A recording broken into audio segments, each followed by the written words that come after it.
What's up? It's Reincarnate. It's Friday night. We're at Castle. I'm sitting here with Max Vangeli. What's going on, bro? What's up, guys? What's up? All good. So, I'm psychic, okay? All right. A lot of times when I do these interviews, these gentlemen, these you guys stop and have a meal before you get here. I'm going to guess and I'm going to say that you went to the gym and worked out before this interview. You nailed it. You nailed it.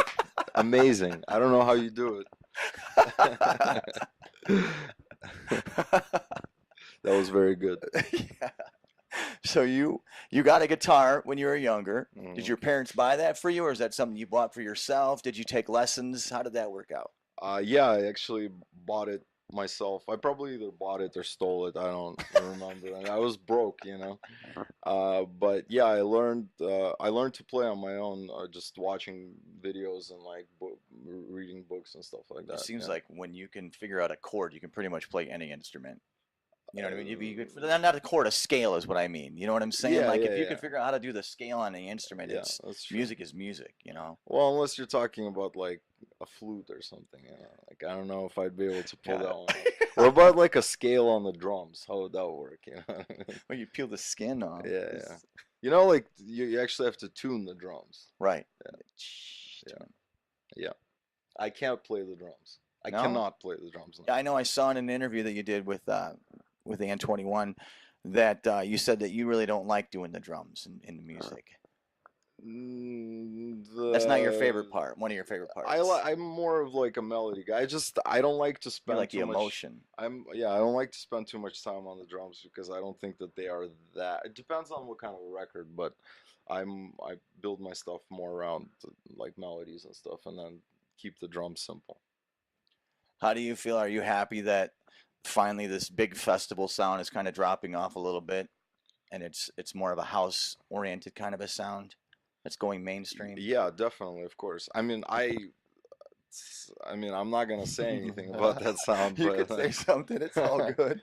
I'm just it's like it's a cycle. It always comes back Mhm. to good music and stuff. I'm just happy that those people that got into it while this sound was big, now they're starting to understand that there's other really good stuff out For there. sure. So that's where like producers like myself come in and like and just keep. I mean, I've been doing my own stuff regardless. I never fell for that whole wave. So I'm very happy that kids are starting to discover the good music. Not that the other music is bad or anything. I'm just saying It's just a different sound. I prefer yeah certain things over other things. I guess Right on. yeah. So you're younger. You wanted to be a hockey player, and you started guitar lessons. Where did the whole DJing? Where did that come in? Was it a girl you wanted to impress? Was it just you enjoyed making music and you saw? Was it? Did you see a DJ performed? You impress girls with guitar playing, not with DJing. But I started doing parties actually in college, throwing my own parties, and we didn't have a DJ, so I said, whatever, I'm just gonna, mix music myself, and I was just kind of like, oh, this is cool, and I started like discovering electronic music like Mhm. Daft Punk and stuff like that, and then when I realized that there's finally some kind of music that I could be involved in and make all the elements myself without trying to arrange a band together and stuff, like getting the drummer, the bassist, all that bullshit. I just do it myself, For sure. and that's the main reason why I got into it. The production side of things, because be I wanted to finally finish some records without waiting on the drummer to get out of his hangover or whatever. You know what I mean? So For sure. I know I saw in an interview that you did where everybody does this. They talk about your first song, wrote, that you wrote and you said it to Pete Tong, and then you didn't think that it was good enough, and they actually put you on. And then how fast was it after that first, single that you released? Did it just? no. No, unfortunately not. It started building and stuff, but I didn't start traveling. I mean, I consider uh, uh, like an artist, like if you're asking when do you really make it, is when you start touring, I mean, when you're in demand to do shows. So that took about probably 2 years after that. So I mean, it wasn't that quick. But once you start touring, that's where the ball starts like just rolling. You're like, I mean, you make your first song and you're like, wow, I would love to play one song. I mean, one freaking city outside of San Francisco. You know what I mean? And like I remember my first show outside of SF was Scottsdale. Yeah, Scottsdale, Arizona. And then the second one was Washington D.C. Those are like it's funny. I don't remember any of my shows, but I remember those like first few because it was like wow, like I somebody paid for my ticket to fly and play, you know what I mean? That's awesome. Like drink alcohol and like mix songs, you know. For sure. That was a good feeling, you know. I know you've been doing a lot of remixes. You've been working on some original stuff. What do you got new for us tonight? We're working on a new record with Antoine actually. It's called Tonight, and it's gonna be released in a few months. We got vocals for it, so I'm gonna play that. And then I have a bunch of material that I've been working solo and stuff like that. That it's also for size. I'm just, you know, just making, still building on size, you know, on the record label. For sure. I watched in an interview where a person asked you who would like to, produce with that you haven't. You said I believe you said, and correct me if I'm wrong, that you like to work with the guys that you travel with now. You really enjoy what you do with them, and you would just prefer to do that. Is there anybody else that you haven't worked with that you'd like to work with?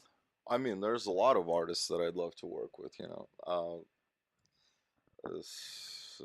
Anybody talented, really. I mean, I grew up on listening to like Prodigy, for Yeah, example. You know, I I'd love to get in the studio with Prodigy, or I mean, you know, like a lot of the stuff that I used to listen to, it's not really like it feels like it's not as relevant in the scene anymore for some hmm, reason, even though it should be. But you know, a lot of these classic guys, you know, they're like pioneers. the pioneers like Chemical Brothers, you Yeah, know, like a lot of great stuff, you know. A lot of these kids don't even know this shit anymore, you know. They're like not anymore, but like in general, you know. yeah, So it's like that that those are like that's where my I like to work more with people that I admire versus get ahead, you know. You know what I mean? somebody that if you did something with them, it would just boost your Yeah, yeah, sales, kind of a exactly. thing. Yeah. Yeah. Okay, what would you tell a DJ, these guys that are out here that are selling themselves shorts for these gigs? Do you think it's a good idea for them to just go out and do these gigs for like no money just to get exposure, or do you think it's better that they, you know, put some value in themselves and their craft? You mean like beginning Yeah. Yeah. DJs? Well, who's gonna pay somebody? I mean, it's like there's a price for everything. You know, For sure. I Yeah. was doing shows for like $50, you know, just to cover my drinks for the night. I wouldn't even Mm-hmm. get free drinks. You know what I mean? Like I would Yeah. spend that Been money on there, the done drinks. that. So it's like, uh, it's there are a lot of shows at a certain period of in my career, certain time in my career when I was already successful that I would do for free, but they came along and you know still obviously offered me uh, like a paycheck. So I mean I'm Mm. not gonna say no to it, but obviously like if they come to you and like okay, well, would you like to do this show? There's gonna be 100,000 people there, and you know that they're gonna make a shit ton of money, but you're not gonna get paid. You know, Right. obviously you got to do it. You know, you gotta find that balance. You know. Yeah. There's a lot, and I mean, there's a ton of publicity going on with the press, and they're blaming electronic dance music for all these problems with drugs and alcohol. How do you? What's your view on that? I think it's just retarded because Yeah. I've been like I've gone to like so many different festivals uh, before, especially when rock was really big and stuff, Hmm.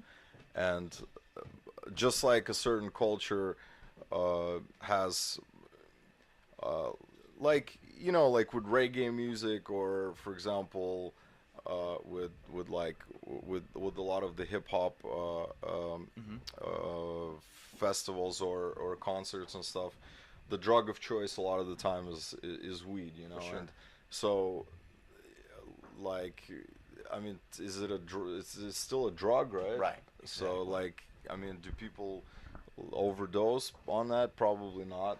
Do I remember going to crazy like rock festivals where people were doing all sorts of crazy shit. Yeah. I mean, it's the same thing. It's just it's like what's going on with the NFL right now. It's like the stuff. It's there's so much social media right now happening that the stuff that is happening now would not be happening like 5, 10 years ago because there wasn't so much exposure to Right. everything. If there was the same amount of social media when rock was huge, in the 90s and stuff, it'd be the same shit, even Sure. maybe even worse. So it's like I think it's just, a lot of people are always trying to blame what's new. What advice would you give to the young producer that's out there that's watching this interview that loves you, that wants to do what you do? Um, just got to work hard. Just it takes a lot of time. It takes a lot of time. Just because you see some of these guys blow up from one record doesn't really mean anything. It's you have to. I'm a big believer in building your career on like you have to have some kind of a foundation because you're gonna build a house real quick and it's just gonna be a shitty house. You know what I mean? So it's better to just take it slow and at the end have a solid product so people will come to you and say, "Oh, I would like for you to build the same house for me," versus a lot of kids nowadays they're trying to go for the quick buck, and then they just fade away real fast because you only get one shot in this industry. Like I tell a lot of these kids that send me promos that I'm gonna give you advice once. If you're gonna send me a shitty record again, I'm just not gonna download it because I don't have time. I get so many promos. So a lot of these kids are like, oh, what about this? What about this? What about this? I'm like, Jesus, like, you will know when it's good. And where would somebody send a promo to you? It's promo at maxvangeli.com. It's I check every single promo with my promo guys. Obviously, I can't go through all of them myself, so I get a lot of help on For sure. downloading them Yeah. and stuff. So, but we go through all the promos and a lot of these new kids, we always put them on the radio show. I have my Code Radio weekly. Yeah. Yeah, we have that. So I put that in the mix always, and a lot of kids are thankful. I whatever help I can get them by getting some exposure for them. Do you do the programming for Code Radio, or do you have? Yeah, no, I do. I do all the music stuff. Like I'm music director, everything. I don't let anybody make. The only thing is, I get help with stuff that, like obvious stuff. I'm not gonna download all of them myself. I'm gonna listen to them, but I have people downloading sure. them, and people that upload the mixes and things like that. But the mixes themselves, like I do all of that myself. All the music stuff is me. Well, thank you so much for your time, bro. Yeah, of course. Wanted Thanks. to let you chill a little bit before you Yeah. get out there and rock it. Awesome. Thanks. For EDM America TV, I'm Chris. Max Vangeli.